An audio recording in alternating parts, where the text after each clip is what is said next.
So there's been an incredible upsurge of intentional violence by motorists on cyclists that I see in my practice over the last month or two.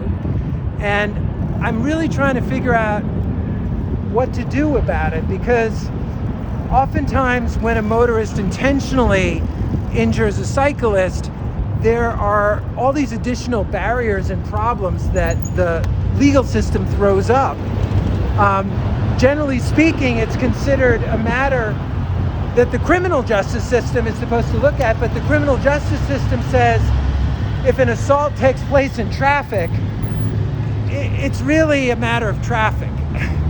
And so they don't want to do anything either. What's really striking is that this recent crop of cases, and for years I would get 1 or 2 intentional strike cases a year. I've gotten 5 serious intentional assault cases, motorists on cyclists, in the last 2 months.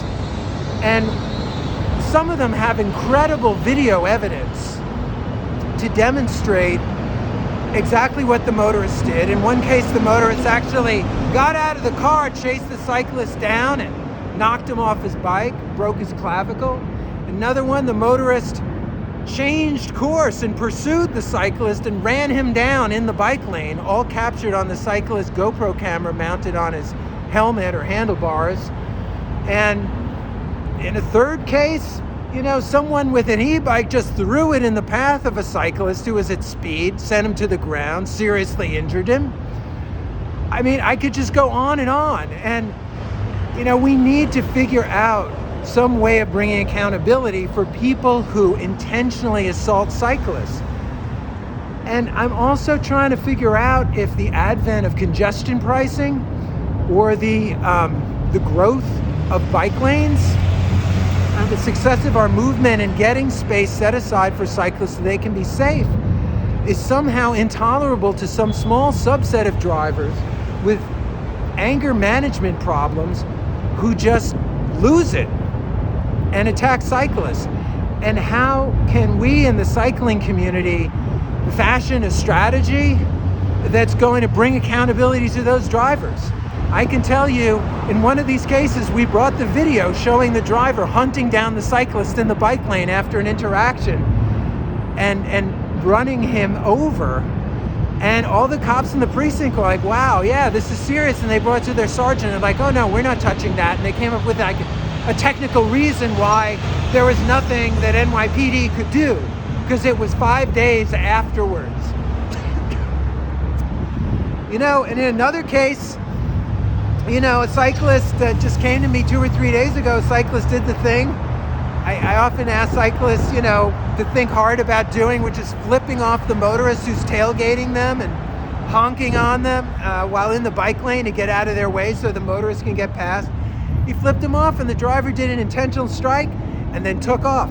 Now, of course, in that case, it was in Lower Manhattan, and we find that the police officers in the precincts in Manhattan south of 96th Street do in fact take these cases more seriously than they do out in the boroughs.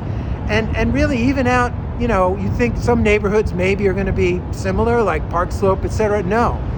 Really, outside of Manhattan south of 96th Street, the police response is, if it's done in traffic, it's not a crime unless they can prove drunk driving or unless they were fleeing from the scene of a crime. And, they won't even enable you to litigate it as a negligence case, because there are rules that say if the driver intended to harm their victim, you don't have a negligence case and there's no insurance.